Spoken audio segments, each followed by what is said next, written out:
네, 여러분 안녕하세요. 국가 자격증에 대한 실질적인 정보를 가득 담은 성공 패스워드 국가 자격증의 김유리입니다. 오늘은요, 저희와 함께 청소년 상담사 1급에 대해서 알아보는 시간 가져보도록 하겠습니다. 먼저 여러분께 전문적인 보다 청소년 상담사 1급 어떤 일을 하는지에 대해서 알려주실 전문가 두 분 소개할게요. 어서 오세요. 안녕하세요.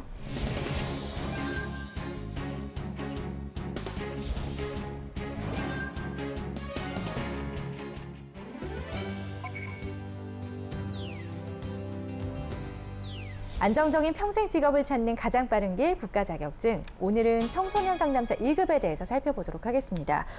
청소년 상담사의 경우에는요, 1급, 2급, 3급 이렇게 세 가지 급수로 나눠져 있습니다. 급에 따라서 어떤 일을 하는지 좀 구체적으로 소개 좀 부탁드려요. 네, 이제 자격 시험에서 1급, 2급, 3급으로 수준을 나누고는 있지만 청소년 상담사라고 하는 것은 말 그대로 청소년을 상담하는 업무를 수행하고 있습니다. 네. 3급의 경우는 가장 기본적인, 가장 낮은 단계거든요. 네. 가장 가장 기본적으로 청소년 상담을 수행하는 실무적인 역할을 하고 있고요. 2급 같은 경우에는 3급처럼 실무를 수행하기는 하지만 3급보다는 조금 더 전문적으로 청소년 문제에 대해서 개입을 하고 또 이제 독자적인 학문 그런 연구나 그다음에 그 학문을 연구하고 또 설계하고 수행하기도 합니다. 또 3급 청소년 상담사를 교육하는 역할을 하기도 하고요. 1급의 경우는 가장 높은 수준을 요구하는 그런 자격이거든요. 네. 그래서 뭐 주로 실무적으로 청소년 상담을 하기보다는 청소년 상담을 조금 더 원활하게 할 수 있도록 네. 그런 정책이라든지 네. 아니면 그런 교육 프로그램이라든지 이런 부분들을 개발하고 또 연구하는 역할을 하고 있고요. 네. 또 행정적인 업무를 총괄합니다. 쉽게 말해서 뭐 청소년 상담복지센터라고 하면 예. 이 센터의 장 정도로 아. 생각하시면 될 것 같습니다. 이야, 오늘은 대단한 어쨌든 센터의 장이 될 수 있는 그런 자격증입니다. 청소년 상담사 1급. 굉장히 좀 가장 높고 전문적인 그런 급수인 것 같습니다. 1급이라면. 자, 그렇기 때문에 경력과 자격 요건이 더욱더 까다롭지 않을까요? 저희가 지난번에 2급, 3급 다뤄본 적이 있지만 그때도 자격 요건이 만만치 않았거든요. 1급은 더욱더 좀 까다롭지 않을까 싶은데 응시 자격 어떻게 되나요? 네, 좀 더 까다롭습니다. 예. 이제 대학원에서 네. 청소년학, 청소년 지도학, 교육학, 심리학, 사회사업학, 사회복지학, 정신의학, 아동학, 아동복지학이라는 상담 관련 분야 있죠. 청소년 상담 관련 분야의 네. 박사학위를 취득한 사람으로 보고 있고요. 예. 그다음에 두 번째로는 상담 관련 분야의 석사학위 취득 후에 실무 경력이 4년 이상이 지나면 또 1급 청소년 상담사 응시 자격이 주어지고요. 네. 또 2급 청소년 상담사를 취득한 후에 실무 경력 3년 이상을 이제 하게 되시면 또 1급 청소년 상담사 응시 자격이 주어지게 됩니다. 그리고 이제 마지막으로는 이 청소년 상담 관련 분야라고 해서 아까 1호에서 말씀드렸던 부분 있죠. 그 학과 이외에도 사실은 청소년 상담과 관련된 학과들이 굉장히 많아요. 이 사실은 법령이 제정된 지가 좀 오랜 시간이 지났기 때문에 이런 청소년 상담이나 이런 교육 그 학과 과정에 이제 패러다임을 좀 반영하지 못하는 네. 부분이 있기는 해요. 그래서 저희가 청소년 기본법 시행규칙 제7조로 그 상담 관련 분야 교과목을 정하고 있거든요. 네. 이 15개 교과목 중에 4과목 이상을 그 전공 과목으로 그 학과의 전공 과목으로 개설할 수 있는 학과면 이 9개 학과 이외 학과라도 청소년 상담 관련 분야로 보고 있습니다. 그래서 이 4번 같은 경우는 그것을 말하는 거예요. 그러니까 법에서 정한 학과가 아니더라도 시행 규칙에서 원하는 그 기준 이상의 학과라면 응시 자격이 된다라고 저희가 보고 있습니다. 이렇게 얘기를 들어보니까 학력 조건이 굉장히 좀 까다로운 편인 것 같습니다. 그렇기 때문에 좀 응시 서류나 이런 것들을 좀 예시로 좀 들어주시면 좀 더 이해하기가 쉽지 않을까요? 예. 네, 한번 제가 보겠습니다. 네. 졸업증명서랑 성적증명서를 대표적으로 이제 예시로 가지고 왔는데요. 네.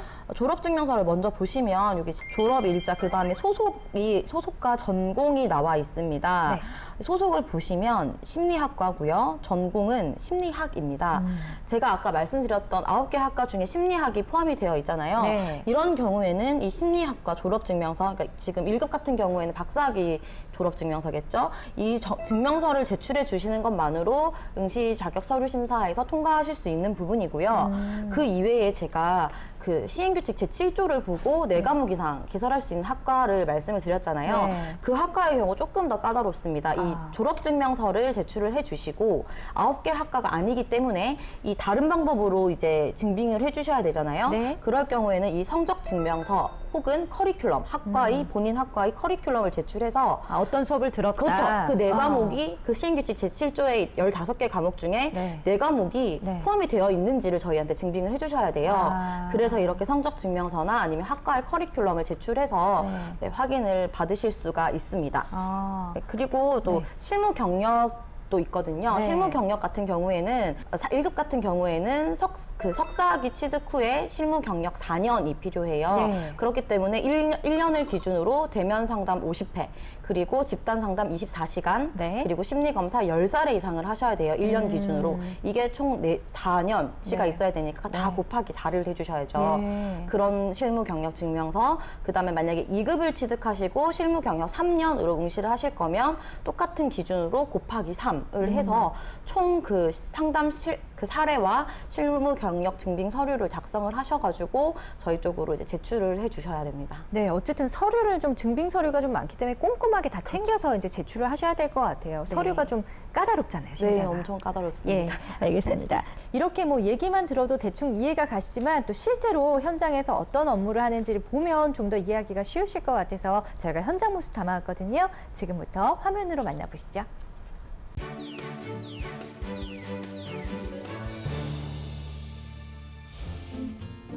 이곳은 파주에 위치한 청소년 상담 복지센터입니다.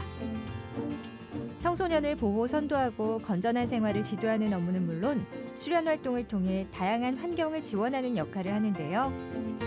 상담사로서 가져야 할 역량은 무엇이라고 생각하세요? 좀 더 1급으로서는 그러한 경험들을 한 인간으로서도 인격적으로 성숙되게 자기 것으로 소화하고 그것을 또 더불어서 내담자뿐만이 아니라 또 동료 상담자들 혹은 후배들과 그것을 함께 좀 제대로 나눌 수 있는 또 그런 끊임없는 과정들을 또 요구하는 것 같아요. 청소년 상담사 1급은 상위 자격증으로 그 책임과 역할이 중요한데요. 가장 인정받는 자격증인 만큼 상담 관련 분야의 학위와 일정한 상담 경력과 함께 상담자의 인성을 알아볼 수 있는 면접도 함께 진행됩니다. 일을 하면서 힘든 점은 무엇일까요? 저 자신도 때로 이제 힘들 때가 있잖아요. 그럴 때 포기하지만 않으면 그리고 또 좀 더 나가서 최선을 다한다면 뭐 결과는 어떻게 될지는 아무도 모르지만 그 과정 자체에서 오는 뭐 행복감 또 이런 충만함을 좀 선물로 받을 때가 있는 것 같고 그런 경험들이 결국은 이 일을 계속 하게 만드는 그런 어떤 그 원동력인 것 같습니다. 저에게는. 인생의 꿈을 만들어가는 청소년들의 가장 친근한 가이드가 되어주는 청소년 상담사 1급. 자격증 합격을 위해 스튜디오에서 더 자세한 시험 정보를 소개합니다.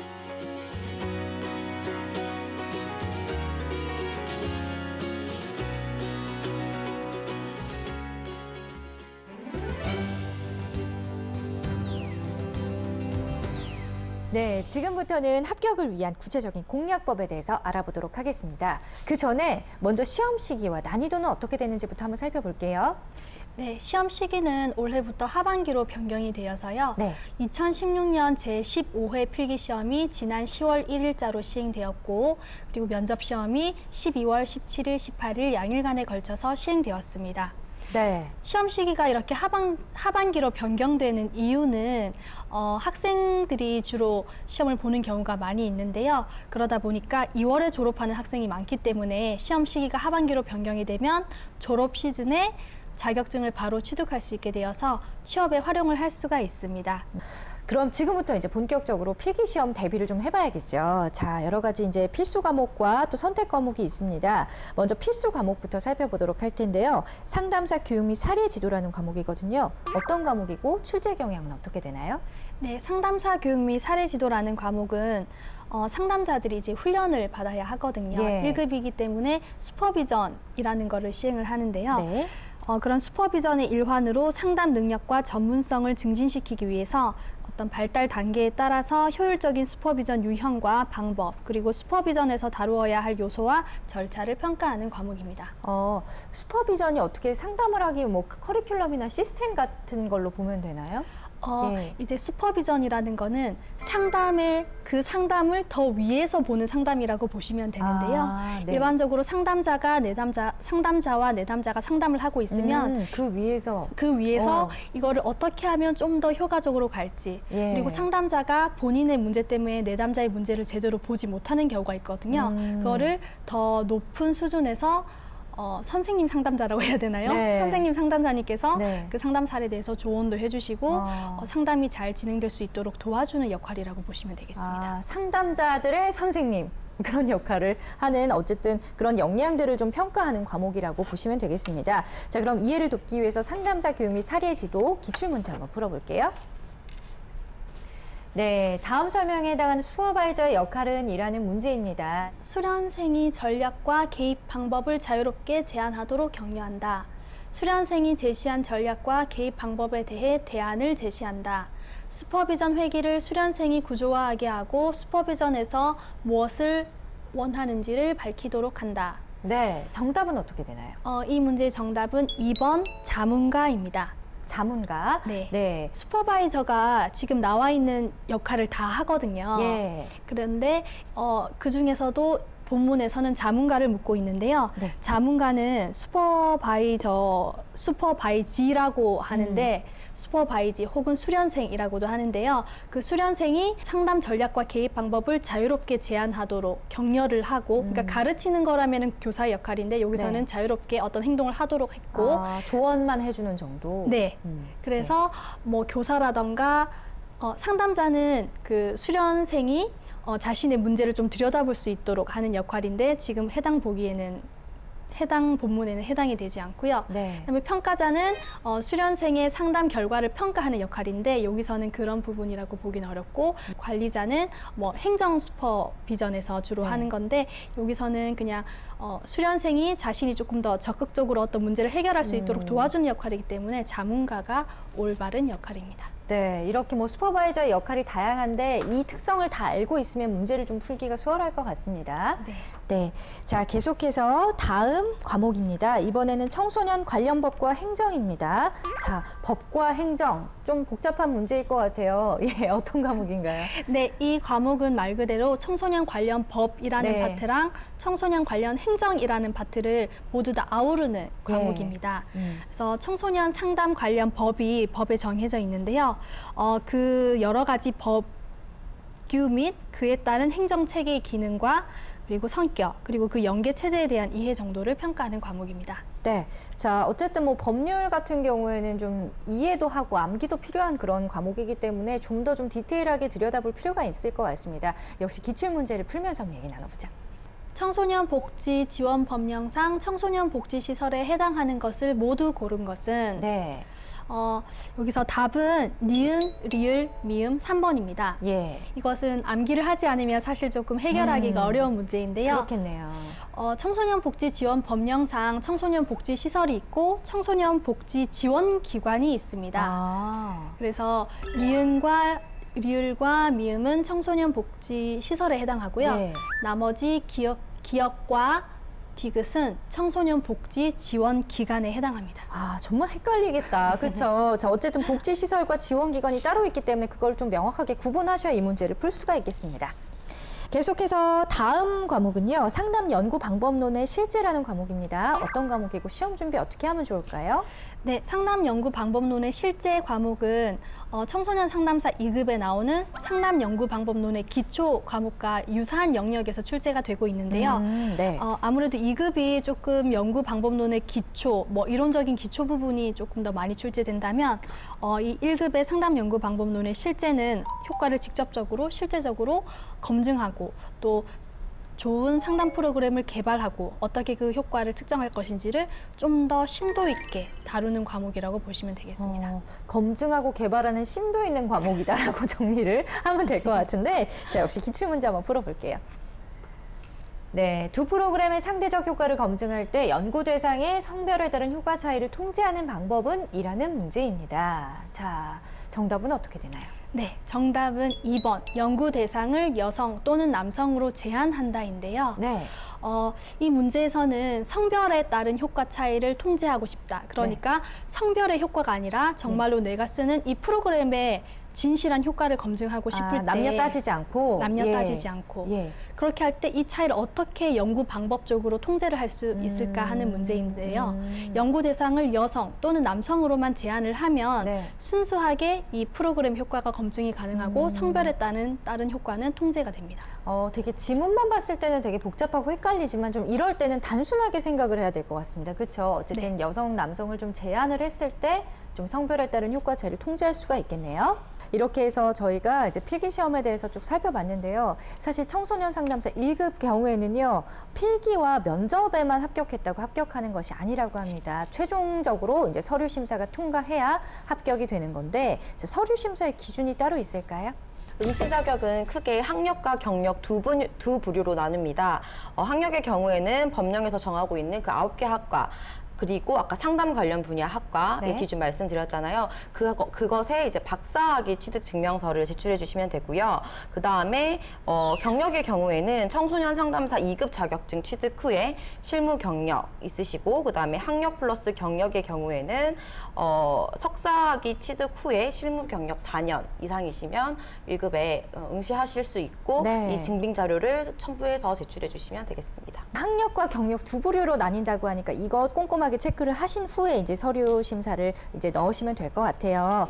자, 이렇게 서류 심사와 함께 필기를 합격을 하면 따로 실기를 보는 게 아니라 면접으로 이제 실기가 대체가 되는 형식이네요, 보니까. 면접에서는 주로 어떤 질문을 하게 되나요? 네, 면접 시험의 평정 요소는 1급, 2급, 3급이 모두 동일한데요. 네. 5가지를 보고 있습니다. 네. 그래서 첫 번째 평정 요소는 청소년 상담자로서의 가치관 및 정신 자세이고요. 이 부분은 왜 청소년 상담사가 되고자 하는지, 그리고 청소년 상담사가 갖추어야 할 역량은 무엇인지를 평가하게 됩니다. 그리고 두 번째는 청소년 상담을 위한 전문적 지식 및 수련의 정도인데요. 네. 평정 요소는 사례형 문제로 평가를 하고 있고, 사례에 나타난 내담자의 강점이라던가 이 상담을 어떻게 진행할 것인지 그런 좀 전문적인 상담 지식을 묻고 있습니다. 그리고 세 번째와 네 번째는 면접 질문으로 평가하기보다는 태도나 말하는 표현 등을 통해서 평가를 하는데요. 바로 예의 품행 및 성실성, 그리고 의사 표현의 정확성과 논리성입니다. 그리고 마지막으로는 창의력, 판단력, 지도력이라는 요소가 있는데요. 이 요소는 상담 실무 현장에서 전개되는 다양한 상황 속에서 어떻게 적절한 답을 도출할 것인지를 평가하는 질문이 출제됩니다. 이렇게 1급, 2급, 3급 똑같은 이제 평정 요소를 가지고 평가를 한다고 말씀을 하셨는데, 좀 시험을 볼 때 이제 면접이 어떤 식으로 진행되는지도 좀 알 수 있을까요? 네, 처음에는 이제 대기실에서 네. 수험자분들이 대기를 하게 되고요. 네. 그리고 이제 면접 시험이 시작이 되면 대기석으로 옮기게 됩니다. 네. 대기석에서 이제 사례가 배부가 되는데요. 한 5분에서 10분 정도 그 사례에 대해서 숙지할 시간을 드립니다. 예. 그리고 사례는 1, 2, 3급 모두 다루고요. 네. 그리고 저희가 면접 사례 문제도 지금 다 출제를 하고 있어서 전국적으로 동일한 시간에는 동일한 면접 문제로 출제를 하고 있어서 네. 뭐 공정성이나 객관성을 조금 더 높이려고 했고요. 그리고 그런 사례를 5분에서 10분 정도 숙지한 다음에 면접장으로 들어가게 됩니다. 네. 그러면은 면접위원이 3분이 앉아 계시고 수험자는 2분이 들어가거든요. 그래서 3대2로 집단 면접 방식으로 진행을 하게 되고 이 5가지 평정 요소에 대해서 질문을 통해서, 그리고 또 수험자는 구술 답변을 통해서 청소년 상담자로서의 소양과 기본 지식이 있는지를 평가하게 됩니다. 그렇군요. 자, 그럼 뭐 면접 합격 기준 같은 경우에는 어떻게 되는지도 좀 궁금하네요. 네. 면접 합격 기준은 이제 면접관이 3분이 계신데요. 총 그 3분에게 25점 만점에 각각 15점 이상을 획득을 하셔야 됩니다. 그런데 면접에서도 필기시험과 마찬가지로 과락 제도가 있어서요. 그래요? 네. 예. 그 5가지 평정 요소 중에서 면접관님 2분 이상한테서 하나의 평정 요소라도 1점, 그러니까 최하점을 맞게 되면은 전체 점수에 상관없이 불합격을 하게 됩니다. 면접 시험에도 가락이 있다는 건 좀 특이합니다. 어쨌든 면접 대비도 소홀히 해서는 안 되는 부분이겠네요, 확실히. 네, 이렇게 청소년 상담사 1급 시험에 대해서 과목별로 또 그리고 면접은 어떻게 준비하면 될지 차근차근 잘 살펴봤습니다. 전체적으로 시험 준비를 어떻게 하면 이렇게 해라, 어떻게 하면 좋을지 좀 도움되는 말씀 좀 부탁드릴게요. 네, 청소년 상담사 1급은 2급이나 상급보다는 난이도가 다소 높은 편입니다.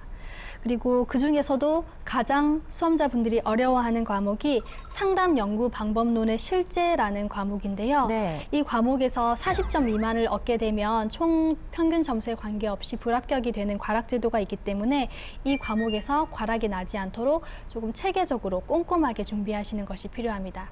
그리고 선택 과목 중에서 비행 상담, 성상담, 약물 상담, 위기 상담이 있는데요. 대부분의 수험자분들이 비행 상담과 위기 상담을 선택을 하시지만 그렇다고 그 과목이 꼭 쉬운 과목은 아니거든요. 그렇기 때문에 본인이 자신 있고 정말로 앞으로도 계속 관심을 갖고 해나갈 영역에 대해서 선택을 해서 선택 과목으로 응시하시는 것이 좋겠습니다. 네, 지금까지 청소년 상담사 2급 시험 준비 방법에 대해서 쭉 살펴봤습니다. 이 외에도 또 여러 가지 하나부터 10까지 궁금한 점 많으실 것 같아서 저희가 따로 마련했습니다. 자격증 고민 상담소 지금 바로 시작합니다.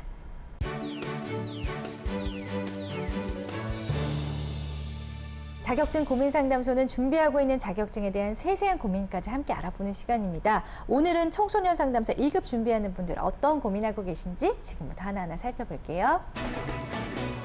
네, 첫 번째 고민입니다. 청소년 상담사 1급 자격증 따려고 하는데요. 필기시험 합격에 대한 면제 유효 기간은 언제까지인가요? 질문 주셨는데요. 네, 이것은 저희가 어떻게 규정을 하고 있냐면요. 이것은 필기시험 면제자 요건에 이제 기준을 두고 있는데 전년도, 그러니까 전회차라고 하면 뭐 제14회, 제15회라는 회차 개념이거든요. 전회차 필기시험 합격자에 한하여 다음 회차에 필기시험을 면제한다라는 조항이 있어요. 법에 있는 조항인데 이것으로 이제 면제가 가능한 것이고, 예를 들어서 본인이 2016년도에 필기시험에 합격했는데 면접시험을 뭐 미응시했다거나 혹은 면접시험에서 불합격했다라고 했을 때 2017년도에 필기시험은 안 치셔도 돼요. 면제자기 때문에 안 치셔도 되고 면접시험에만 응시하실 수 있어요. 그런데 만약에 2017년도에도 면접시험에 뭐 혹시나 미응시하시거나 혹은 불합격하셨다라고 하시면 2018년도에는 다시 필기시험부터 보셔야 됩니다. 이렇게 꼼꼼하게 설명 잘 해주셨으니까 참고되시기 바랍니다. 다음 질문입니다. 응시 자격 서류 심사는 한국청소년상담복지개발원에서 담당한다고 하는데 공단과 개발원의 업무 분담 기준이 모호해서요. 세부적인 업무 기준이 궁금해요. 질문 주셨습니다. 굉장히 디테일한 질문이시네요. 예. 실제로 이런 제가 전화를 많이 받기는 그래요? 해요. 네. 예. 뭐 시험에 관한 질문을 하시다가 사실은 자격증 취득 과정 중에 연수라는 부분이 있기 때문에 연수까지 물어보시는 분들도 굉장히 많으시거든요. 근데 연수는 뭐 계속해서 이렇게 이루어지는 것이 아니고 1차, 2차, 3차 뭐 이런 식으로 차수로 나누어서 상담복지개발원에서 커리큘럼을 개설을 하고 거기에 다시 신청을 하시는 거예요. 그래서 쉽게 말씀드리자면 전반부에 있는 자격시험, 그러니까 응시자격시험 그 서류심사까지 전반부에 있는 모든 자격시험에 관한 사항은 한국산업인력공단에서 하고요. 원서 접수라든지 공고라든지 필기시험 출제, 필기시험, 면접시험, 응시자격 서류심사, 최종 합격자 결정까지는 모두 공단에서 하고요. 이 이후에 연수를 상담복지개발원에서 하고 연수에 통과하신 분들이 자격증 취득을 해야 되잖아요. 자격증 발급 역시도 한국청소년 상담복지개발원에서 합니다. 그래서 전반부에 있는 사항은 한국산업인력공단, 후반부의 연수부터 자격증 발급까지는 한국청소년 상담복지개발원에서 하고 있습니다. 네, 어쨌든 여러분의 궁금증이 좀 속 시원하게 해결되셨으면 좋겠습니다. 자, 저희 자격증 고민 상담소는요, 실제 수험자들의 고민 해결해드리고 있습니다. 자격증 준비하시다가 궁금한 점 있으시면 언제든지 큐넷 사이트에 궁금증 올려주시기 바랍니다. 지금까지 평생 직장을 얻는 가장 빠른 지름길 자격증 고민 상담소였습니다. 네, 성공 패스워드 국가 자격증과 함께하고 계십니다. 청소년 상담사 1급 이 자격증을 취득하면 취업에 어떤 도움이 되나요? 사실 1급 같은 경우에는 아까 학력 조건으로 박사학위 이상의 소지자잖아요. 그렇기 네. 때문에 보통 이제 취업에 활용하기보다는 내가 이 기간에 꼭 취업하기 위해서 1급을 따야지라고 해서 대학원 가서 박사까지 취득하시고 하시는 경우는 보통 없으세요. 어쩌다 보니 흘러 이제 하시는 거예요? 예. 어떻게 하시는 거냐면 네. 보통 이제 교수님들 아까 네. 말씀드렸다시피 교수님들이 본인의 학제자들을 양성하기 위해서 네. 취직을 한다든지 혹은 이제 센터장들이 본인의 이제 이런 승진이라든지 혹은 개인적으로 이제 최고 수준의 자격증이다 보기 때문에 본인이 이제 지도자로서의 역할을 수행하기 위해서 이제 개인 필요에 의해서 따시는 분들이 굉장히 더 많으시거든요, 사실은. 예. 그리고 뭐 또 이제 밑에서부터 3급에서부터 천천히 실무적인 역량을 쌓으시고 그다음에 이분 분들을 총괄하기 위해서 또 1급 자격증을 소지하시려고 하시는 분들도 이제 많으십니다. 그럼 나 뭐 이제 자격증 하나 따봐 이렇게 해서 도전하는 게 정도는 아니네요. 아닙니다. 네. 그러네요. 네. 자, 어쨌든 뭐 시험 준비하고 계신 분들의 경우에는 아무래도 이 분야에 대한 전망을 보시고 좀 도전을 하시지 않을까 싶습니다. 앞으로의 전망 어떻게 보고 계신가요? 일단 청소년 문제가 계속해서 대두화되고 있고요. 그리고 이제 정책적으로도 많이 이제 제도화되고 있는 추세예요. 제도적으로도 많은 인프라가 구축되고 있고, 뭐 복지 시설이라든지, 그다음에 지원 시설이라든지도 많이 이제 설립이 되고 있는 부분이고, 이렇게 기관들이 이제 확충이 되다 보니까 당연히 전문 인력도 그에 따라서 필요하게 되고 있거든요. 그렇기 때문에 수요는 앞으로도 계속해서 증가할 것으로 그렇게 보입니다. 네.